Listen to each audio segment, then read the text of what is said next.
nyoka yemabhunu update azvipere mushe.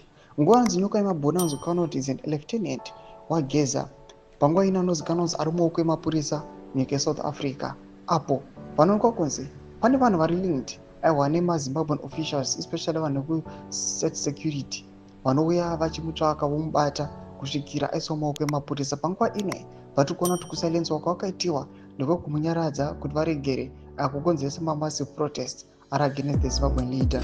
Sana pena mashoko ari kuda panapa is an update nyoka yemabhunu. Don't subscribe or like on the bell icon. Tipita padapa with the standard sim mabudanyiro achiti Zimbabwean activist nyoka yemabhunu, also known as Wellington Masiwa, a staunch critic of President Idi Mnangagwa, is currently being detained in South Africa after he was arrested by unknown persons on April 13, who later dumped him at Standton police station. Tomashoko ari kuda pana panguva ino as an update yenyoka yemabhunu.